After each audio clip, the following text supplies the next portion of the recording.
Hey guys, what's going on? Optimus Time here with another I See What You Did There, a little exploitation of spectator mode so I can get the tips and tricks from your favorite pro League of Legends gamers. Now, as you can see by this little screen here, I'm actually, well, actually you can't see from that screen, but I am in a game right now following around Hotshot GG as he's taken over his new role as the jungler for Counter Logic Gaming. So, we're going to jump right in over here, guys, and see what's up with the Hotshot. He's picked up Shyvana for his jungle, a champion that maybe not see as more often in the jungle right now, but she does have very, very quick clear times and lots of counter jungling potential. Now, this is very key for Hotshot because Hotshot's been known to just sit in the top lane and farm and split push until a point where he feels he could just do whatever he wants to. So playing a very counter-intensive jungler is going to be a pretty decent role for him because he could basically do, well, what he's used to doing, which is running around, farming up creeps, and jungling and counter jungling, which would be very, very good for him. So we'll put that in our notes in just a little second. But we do see here that, meanwhile, Hotshot's actually got into a game with both Voyboy, who has joined the lineup for CLG, and GG. So very, very interesting to see that all members of CLG have actually wound up together over here. But if there's a little bit of frame rate lag, guys, I'm sorry. I've actually tabbed over and I'm starting to take notes. So when switching roles, play something comfortable to you. As we said, we have Hotshot was a top lane farmer and split pusher. And now he's jungling. Picks up Shyvana, a farming and counter jungler that plays to his strengths. And we can actually see right now that he is level 6, but we haven't really seen him gank yet. When we joined the game, he was dead after trying to attempt to gank on the middle lane. But ever since then, we haven't really seen him do anything. I joined the game probably about the 5 or 6 minute mark, so we actually didn't get to see his start, but we do see he has Boots of Speed, a Doran Shield, and a Ruby Crystal, which is very interesting. There's things you really don't see, but we do see he is going to punish overextensions from the enemy team, which you always have to be aware of on the jungler. Popping his ultimate, he's going to come in here, deal some damage to both Soraka and Ezreal, but you know, it's kind of like very, very soon in the game. He's not really doing as much damage as possible. Gangplank has to back off, but Hotshot should be able to pick up a double kill here. Ezreal actually pops a heal. Is Hotshot going to get the double kill? Getting very low, but Twin Fang will pick up a kill. As we can see over here, he only has one level. I'm sorry, Twin Bite, not Fang. He does have only one level of that Twin Bite, 3 levels of Burnout like you're supposed to. And actually, I don't exactly know why we've gone back to directed camera mode at this point in time. As much as awesome stuff is going on in the game, I'm actually trying to focus on Hotshot right now to give you guys the mentality of a player who needs to know how to play multiple roles or needs to be accustomed at multiple roles, just so you guys really get an idea of what you're supposed to be doing perhaps in solo queue when you're expected to maybe play a jungle position as a top laner or as a bottom laner or something like that. So you guys just kind of know what's going on. He's doing your standard Shyvana build, maxing out Burnout. He actually picked up an additional Ruby Crystal on top of Heart of Gold. Probably going to see this being built into a Phage of some sort, or a Fade, however you wish to say it. But the Doran Shield in the beginning, I'm questioning. It's not something you normally see, and it's not something that's really going to translate into damage. It's just really health and armor for going through his jungle pattern. I can only assume that he's gotten the boots and 3 health potions, and then picked up a Doran Shield, because maybe he's just not accustomed to jungling, and maybe doesn't know the patterns as well, and maybe, you know, he got counter-jungled because of this. And it kind of set him back, and he had to pick up an item that could give him some sustainability throughout his jungling pattern. So, taking a quick couple of notes over here. When in an unfamiliar role, play it safe. Pick up items you may not always want, but need to survive. It's better to play and help out than feed and die trying to do what you can. Alright, now I'm actually going to bring up these notes a little bit later on. I have a whole little scene set up for that, so you guys will be able to check out what I've been typing for you guys. Go with a little bit of a recap, and I'll actually put up a URL for you guys to access this in the YouTube channel notes, so you guys can actually see all the notes I've taken. Just refer to it as you go through the game, so a little bit of a study pattern for you guys and everything.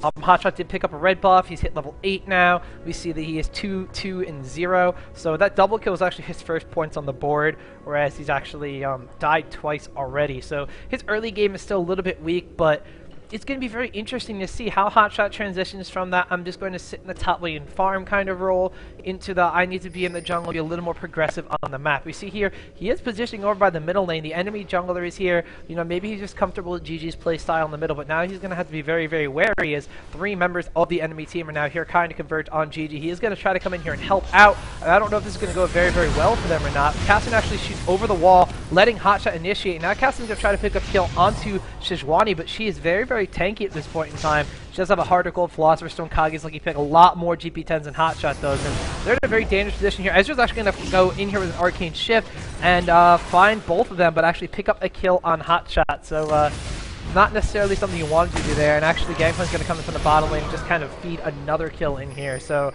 on top of Hotshot having a little bit of a rough patch in the jungle department, you know, his team's not necessarily making the best plays right now. So we do see while Hotshot is dead, we're going to check out Voyboy up top. Going for Jax, he has a Phage, has a Sheen, so going for a Trinity Force build against this Riven. Already got his Ninja Tabby. Riven actually building a Hex Drinker. A lot of people don't know that Jax deals a majority of his skill-based damage through magic damage, whereas his auto attacks are of course going to be very, very annoying in the later stages of the game. Riven wants to survive early. This is also going to help her build up against Kassadin. There's a support Shen on their team. There's actually a carry Gangplank who's gone Executioner's Calling, which I think is a very, very great item. While everything else got a nerf to the lifesteal bonuses, Executioner's Calling was actually one of those items that didn't suffer any drawbacks at all. So if we take a quick look again at Gangplank, as I readjust my map scroll settings here, we can see that actually it still adds 18% lifesteal and 15% critical strike, which is something key on Gangplank because he does not have that built-in critical strike from the Masteries and Rune Page build really anymore. You can see right now, checking his critical strike chance, he actually only has the 15% from the Executioner's Calling, but it gives him a little bit more of that dominance in the lane like he used to in the solo top days of Gangplank's glory days. So very, very cool item. But we are going back to Hotshot, who has found himself once again in the enemy jungle, perhaps trying to do either a little bit of babysitting on Voyboy's behalf or perhaps go for some counter jungling. There are pings down by Baron. It is 17 minutes into the game right now, so a Baron attempt is not far from it, but there is a Twisted Fate ultimate going off. Looks like everybody is going to be jumping on Voyboy. He's got a lot of damage on the Riven. Hotshot has been nearby though, so they could possibly pick up a double kill here. Voyboy is going to fall. Gangplank in the nearby vicinity though is going to wind up sealing the deal onto that Riven. We do see that Shen came in with a teleport to help out Voyboy, although it wasn't enough to let him live. It is enough to actually get a very, very nice gank on top, where the enemy team devoted a lot of resources to this. Hotshot being nearby in the jungle, Gangplank actually being able to speed up from the base, but leaving his bottom lane exposed to that. Ezreal will net them a couple of kills,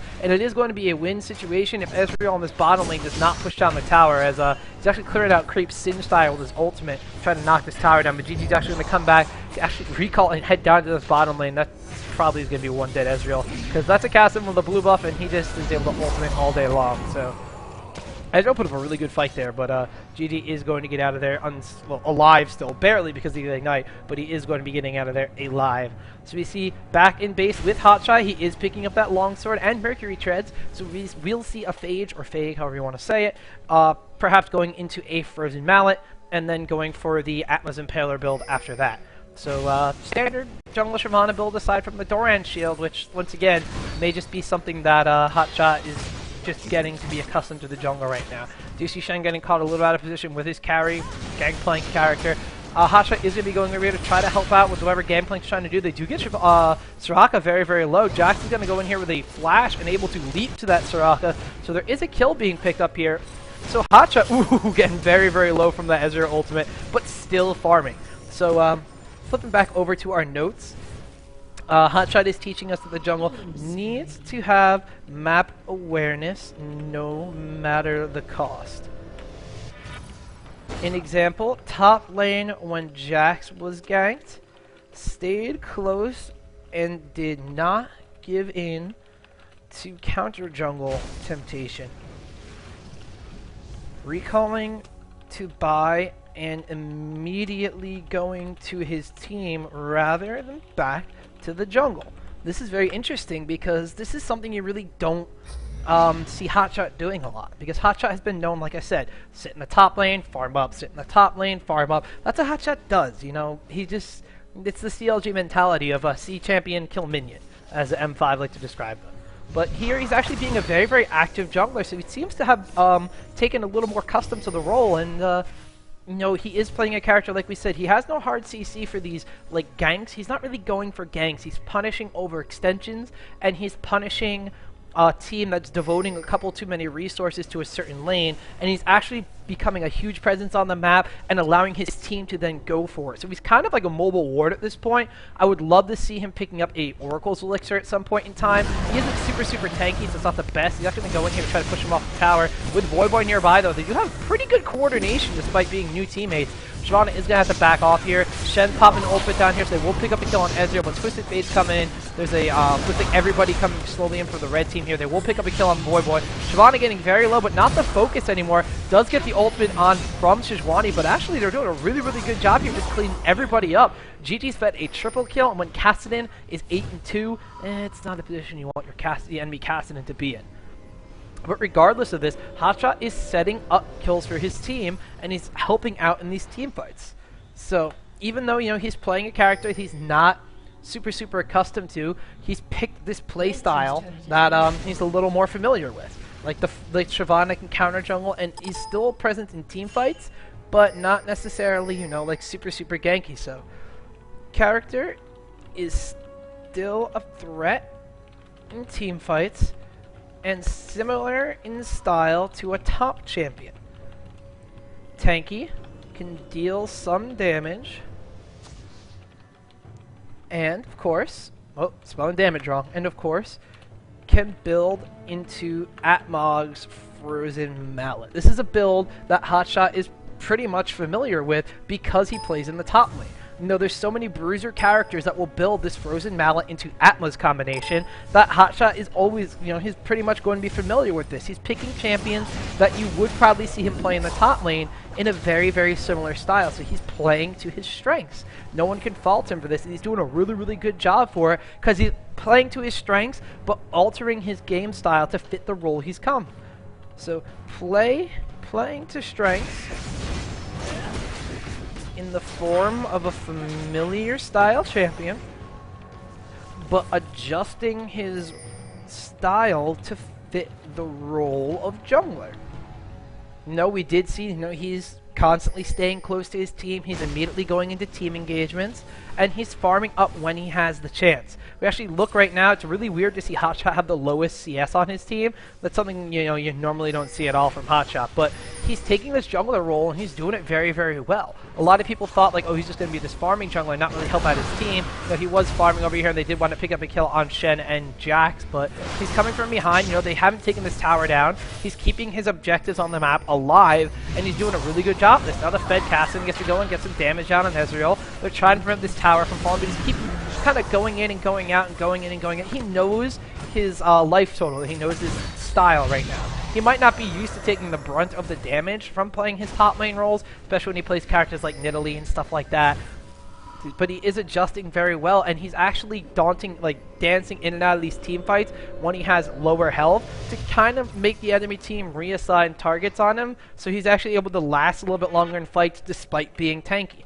So he kind of brings a different element to the jungler role that's a little more concerned about like keeping yourself alive rather than going in there and trying to disrupt a lot and do as much as you can as the jungler and then perishing in team fights. So by keeping himself alive, Hotshot adds an element to his team fights that most junglers do not have. And what we're talking about here is longevity in fights extends his damage potential despite being a team tank. This of course is going to be helped out by the fact Voyboy in this game is a tanky DPS character in Jax. So Hotshot's doing a really good job in his jungle, but his team is helping him out a lot, especially in their character choices. We're talking about here Jax, played by Voyboy up top lane, is going for Eternity Force. We can see he actually has it already. Now going for an Avarice Blade, could potentially see a Brutalizer here into a Youmuu's Ghost Blade. That's a little bit of an interesting build. I don't know why he might have gotten that a little bit earlier for the GP10s to power him through that Eternity Force a little bit quicker. But now we see like traditional Hotshot. We see there's stuff going down by Dragon and everything, and he's coming up here to push the top lane while the rest of his team's kind of fighting over by Dragon. He's let GG die too, so they've actually been fed a killing spree, and now Kassadin, you know, slowing down a little bit. He does have his death cap at this point, but you know, he's let his team die. Like a couple deaths that probably could have been prevented if he did have that ever-present team presence. Now here what we see is a little bit of a problem because Hotshot's pushing top lane, but doesn't really have the farm he would as a top lane character to do this like he normally would. Voyboy at the same time was pushing the bottom lane, as we can see from our mini-map, but the enemy team was pushing down in the middle here. So Hotshot still kind of has that top lane mentality as split push, when as a jungler you kind of want to stick at your team a little bit more. So top lane mentality isn't the best. Needs to group up and do stuff like this in team fights rather than split push as per usual. And we're gonna cite Hotshot fails push top, Voyboy pushes bot, team dies in dragon area. We do see here that when he gets in these fights with his team, they come out on top. So team presence is a must for Hotshot's jungle. It's literally winning them in team engagements. And this isn't anything specifically, you know, something super specific to Hotshot. It's just this style of Shyvana that, you know, some Shyvanas will go in there, they'll dive the AD, and that's what their role is. You know, they'll be like, okay, well, you're Shyvana, you can jump to the AD, especially in a team that like has a Kog'Maw or someone not that many escapes, like you just jump to and blow up almost instantaneously. That's usually what people would see the role of Shyvana as. You go in, dive the AD, and that's about it. You know, in these like 3v3 skirmishes and stuff, he's kind of walking in and out of the fight, dealing damage, walking out, dealing damage, walking out, and he's becoming like an ever-present threat in these fights and going after the target that his team decides to collapse on, rather than being the initiator. In this case, he's being a little bit more of a passive kind of DPS-y tank, which is something you'd see out of the top lane. So, very interesting spin on Shyvana, not something you can see too often. Unless, one of the things that actually comes to mind is when Shyvana first saw prevalence in the M5 versus CLG EU game over in Hanover, which was very interesting because the first time we really saw like jungle Shyvana, counter jungle, and there was a team fight by Dragon, I believe, where she just had excellent positioning and just kept darting in and out of the fight, taking so much damage. She had like 1 bar of health left, and that was about it. So this is like a mastery of Shyvana, probably because Hotshot has had experience with her or similar champions in the top lane that he's brought into the jungle role, which is just very awesome to see because it's something that most junglers may not really have a mastery of yet. Junglers, you know, they'll have a wide variety of characters they can play, much like a top laner, but most of the time they're the initiator, they do some sort of disable, you know, they're tanky as like Mundo, they're disablers like Maokai and help out the team, or they're just trying to deal damage, you know, similar to like a Shyvana or disrupting the fight like an Udyr would. They're not necessarily, you know, trying to make themselves last and dart in and out and, you know, be a little flaky. They're just kind of being like, oh, if someone's going to dive the AD, I'm going to have to do that. Hotshot's playing a little bit smarter and trying to preserve him as a reliable damage source on top of like a tank. And once again, this is going to be attributed to the fact that Voyboy's playing a tankier Jax build with this Trinity Force. You see that Shyvana has gotten a Thornmail to go in this fight, and we'll actually be going in and getting hit by a Shyvana ultimate. Gangplank's ult is actually forcing everybody back, but they have a lot of poke on the enemy team. It's not really going to stop blue team. Gangplank picks up a kill on Sejuani. Kassadin's picking up a kill on the Ezreal. Now Ezreal's dead. This fight's going to be going very well in their favor, but Straka's actually able to take down Kassadin while Twisted Fate takes down Hotshot in that fight. But this is now going to be a triple kill for Gangplank. It's really like Gangplank against Twisted Fate at this point. Shen is over here regaining life off of creeps. I don't really agree with this. Twisted Fate, actually, I don't know if he knows if Shen is still alive, but Shen's not helping out his carry at all. So this fight could have gone very much so better in the favor of the blue team. But non-traditional support character, not supporting, kind of let them down a little bit. We're going to go over here to Hotshot's dead body very quickly. Check out his statistics and his item build. Heart of Gold still going strong. We still have the Phage actually going for a Warden's Mail and a Thorn Mail. So he's going very anti-DPS when I don't know if this is the right call. Sejuani's building tanky. She does deal a little bit of AP damage. Twisted Fate, Lich Bane going to be proccing physical damage, which is good. So Hotshot's actually going to be returning that physical damage that he procs off Lichbane with that Thornmail, but still he's going to be hitting with a Death Cap, he's going to be hitting with magic damage on the card too, so it's a lot of damage still coming at him. Riven though is a DPS character, like a very tanky DPS. Maul the Malmortis is not going to mean that she's dealing a bunch of damage at this point in time, but she's still a threat on the map, especially because of her combos with her Q. She has the stun, and of course her ultimate dealing a lot of damage, although their ultimate not necessarily the same as her combo skills would be. And then we have Ezreal, of course, the main DPS on the team. 190 farm, 5 kills, 5 deaths, 8 assists. That's an Infinity Edge, a Zeal, and actually going for the Bloodthirster before the Phantom Dancer. Whereas on the opposing side, Gangplank went with this Sheen, but then decided to go for an Infinity Edge and Phantom Dancer like a standard build. He still has a Chalice of Harmony for magic resistance and a little bit more mana regeneration to spam that Q. Don't really agree with it, especially at this point in the game. I'd like to see him, you know, kind of maybe even sell that off to get his Phantom Dancer a little quicker because he needs to be dealing a little bit more DPS. But Hotshot going back to buy a Randuin's Omen for this fight. So he's going to be going in. He's going to pop the Randuin's. No, he's not popped it yet, actually.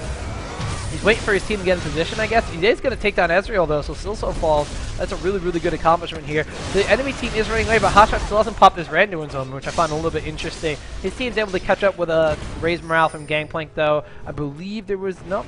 There's no Shurelya's on his team, so Shen's is building super tanky, and even DPS he is. He has a Zeal, so this weird support character could be the Achilles heel for this team, but the rest of the team comp right now, I'm guessing because it's 3 members of CLG, is doing a really good job just taking the fight to the enemy, and Hotshot's jungle's actually doing a really good job with this.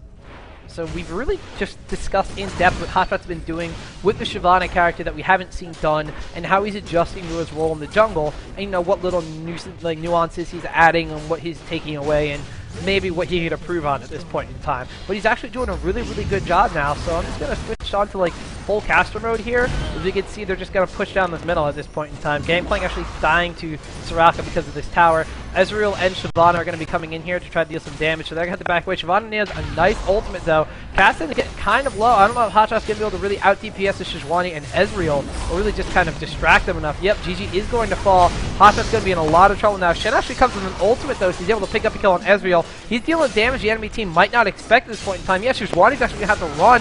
Hotshot's not going to fall, and this actually reposition is going to make Riven blow her ultimate and miss Hotshot. So Hotshot picks up a double kill. He still lives. Shen picks up the double buff on this one. There's an ace going down. This is actually really good for the blue squad. Shen's going to be waiting for creep and continue this push in the middle lane. And no, actually, he's going to go back and just kind of farm up the enemy jungle a little bit. Would have liked to see him actually kind of press this tower a little bit, even though the enemy team has respawned. He probably could have taken this tower down, but the creeps by themselves are going to push down this inhibitor. So any way you look at it, the blue team's in a really good position. I mean, they're up 34 kills to 25, 57.4k gold to 53.3 or 53.4k right now. 6 towers to 5. It's about 33 minutes into the game right now, and we're starting to look towards a little bit more shit into the end game with these item builds. Gangplank does go back, actually turns that Zeal not into a Phantom Dancer, but into a Trinity Force. Still keeps his Chalice of Harmony just, you know, for memento or memoirs or some reason like that.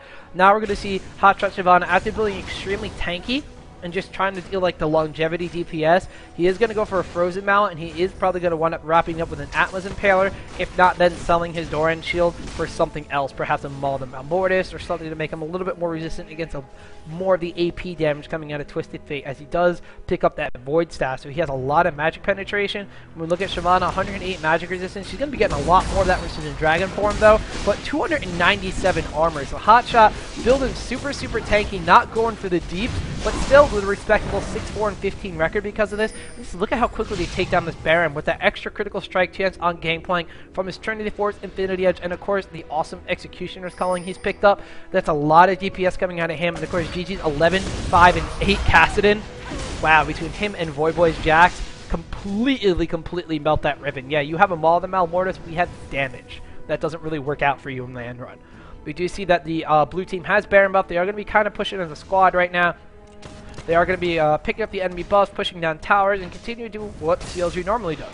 Push lanes, farm up, push lanes, farm up, and it's really kind of cool. They transitioned to like an early game they're really not used to playing, especially in the solo queue game, and they're kind of turning it into what they normally do. We see the other 2 members of their team going to be going down here chasing down Twisted Fate and Soraka. This kind of leaves a 3-on-3 up here. Only 3 members are just random solo queue people and Silsol, and the other 3 members are coordinated CLG members. So we can see here Hotshot's going to tank this, GG's going to go and pick up kill on Ezreal. Hotshot super tanky. He can tank towers. Voyboy can tank towers at this point. GG gets a double kill. The other two members of the team hunt down the other two members of the opposing team. That actually results in an ace. So, I mean, Quicksilver Sash on Voyboy on top of this Youmuu's Ghostblade. That does a lot of work. It got Voyboy out of sticky situations from any suppression. He actually used that over there to get out of a Sejuani ultimate, I believe it was, and I wasn't actually paying that much attention. But they are just, wow, look at the damage output now between Kassadin and Voyboy. And because Hotshot built a little more tanky and Voyboy built a little more damagey, that's where they kind of intersect in their roles, where, you know, Voyboy's going to be dealing the deeps, Hotshot's going to be doing the tanking, and everything's going to be a-okay in the end because they trade off these roles. There's a forfeit coming out from the enemy team, on top of the fact that this Nexus was basically dead anyways. Gangplank decided to pop an ultimate on it. So very awesome stuff coming out of Hotshot in the jungle. And this is kind of one of the first looks we got to see of Hotshot playing in a jungle game. Ladies and gentlemen, what I have here is what I like to call my blackboard. Professor Rise will, of course, be helping us out with this one. So, notes on Shyvana, played by Hotshot GG. Remember, guys, we started this game at about 6 or 7 minutes into the game, so we didn't necessarily see the early game build and the leashing and why Hotshot was 0-2 to begin with, but we did pick it up where he was 0-2 and then see him turn this into a positive record. He actually ended the game at 6-4-18. So notes on Shyvana being played by Hotshot GG in the jungle. When you're a top laner and you're forced to switch roles into a jungle position, play something that's comfortable to you. Hotshot was a top lane farmer and split pusher. Now he's jungling. So what does he do? He picks up Shyvana, a farming and counter jungler that plays to his strengths in the top lane. He was used to he was used to like pushing a lane while the team was fighting. He's used to farming up and he's used to getting a high creep score. So he's going to pick up a jungler that could do something similar. When in an unfamiliar role, play it safe. Pick up items you may not always want, but need in order to survive. I'm actually going to add an addendum to this, i.e. Hotshot gets a Doran shield when opening 0-2 on Shyvana. So, he didn't want to get that Doran shield. He probably wanted to go towards a Heart of Gold and pick up stuff like that. But he's actually getting a Doran shield to help with his survivability, help with his jungle pattern, and help with the fact that maybe he was getting a little bit counter jungle right here. This leads into Ruby Crystal, into Heart of Gold, into Ruby Crystal for Phage before any damage items are added on. He does not go for sustainability in a Wriggles Lantern. He goes for survivability and extra health. And that kind of propulses him into this more tanky position where he is going to be dealing damage anyway with his W and his Q, in addition to reducing armor with his E and being super tanky in his dragon form. He is, you know, is playing to help out rather than defeating and dying trying to do what you can't do. He has Voyboy playing Jax. So it's a very tanky top laner that could deal a lot of damage, whereas both of them can kind of do the same thing. If Jax wanted to build tanky, Hotshot would have built damage. If Hotshot wants to build tanky, Jax builds damage. Jax, naturally tanky anyway in his statistics, even with the Trinity Force adds so much damage on him, so he goes for damages, goes for a Youmuu's Ghostblade, picks up a Quicksilver Sash just so he can live through these Sejuani ultimates and Twisted Fate cards, and this Riven stun on top of everything, the silence from Soraka, all these disables coming onto him, picks up a Quicksilver Sash as this one like survivability item, and builds straight damage, winds up going 10, 6, and 10 because of it. What else do we need to have map awareness no matter the cost. An example, top lane when Jax was ganked, he stayed close and did not give in to counter jungle temptation. You know, he stayed close, helped out with the gank, and they actually wound up turning it around. Jax died, but I believe they picked up 2 or 3 kills that entire engagement, so it was awesome. He also recalls to buy, but then immediately goes to join his team rather than going back to the jungle. This is proven in that middle lane where he's trying to protect the middle tower in like a 2v3, and actually saves enough time for his team with dancing in and out, saves enough time for his team to come in and actually pick up some kills and not lose the tower. His character is still a threat in team fights and similar to a style to a top champion. He's tanky, could deal some damage, could build into Atmogs and Frozen Mallet, or if he's playing to his strength in the form of familiar style champion, he's adjusting to fit his role of the jungler. By keeping himself alive, Hotshot's adding elements to his team fights that most junglers do not have. Longevity in these team fights extends his damage potential despite being the team tank. He's helped out by the fact that, once again, Void Boy in this game is a tanky DPS character in Jax, so he can deal out the damage while surviving himself, while Hotshot decides to build into a Thornmail. Oh, we'll say Hotshot then can go Thornmail into Randuin's before Frozen Mallet, staying a pure tanky character. Top lane mentality isn't normally the best in these games. You know, he needs to group up rather than split push as per usual. And we saw this in the top lane where Hotshot fails to push the top because he's not as farmed as he normally is. Not as farmed as he would be playing top. CS low. Lowest on team. Void Boy is split pushing the bottom, and the team dies in the dragon area. So Hotshot didn't have the awareness on him there, but after everything, he notices that team presence is a must for Hotshot's jungle. It's literally winning them team engagements. So what do? Group up in middle, take a few fights, secure Baron, secure lanes, and win. So very, very awesome, guys. If you miss out on these notes, I will have a link to them in the description of the YouTube video. But this has actually been an I See What You Did There on Hotshot GG, new to the jungle, playing Shyvana. So if you guys are switching roles and you really don't know what to do, play something familiar, make sure that your presence in team fights is established, and play it safe rather than going for something you're unfamiliar with and trying to do because you saw someone else do it. Play to the strengths of your game. If you want to build a character that's damaging but you're dying in these team fights, rely a little bit more on tanky items so your skills can really come into fruition. And if your team is not dealing enough damage, then you know to go for damaging items after you give survivability. In this game, Void Boy did enough damage where Hotshot didn't have to do that, but I wouldn't be surprised to see him go for a Frozen Mallet into Atma's before getting that Randuin's or finishing the Thornmail if he needed to deal some damage. So, you know, keep your presence in team fights, play something a little bit familiar to your style, make sure that you bring something to the role that maybe someone hadn't expected. Hotshot's constant dancing in and out of fights, not just diving onto the AD every single time and trying to just mash spells and deal damage and tank in the fight. He was doing something that kind of led the enemy team into this, well, we can go on him or we might get jumped on, or what are we going to do? And it played a little bit of a mind game with them, and it let his team kind of catch up in team fights and really position themselves to take a win, especially towards those middle lane fights at the end of the game. So guys, once again, thank you for tuning into I See What You Did There, a little exploitation of our spectator mode from ggchronicle.com. Once again, my name is Optimus Tom. Hope you guys have learned a lot, and stay tuned to further episodes with more of your favorite League of Legends pros.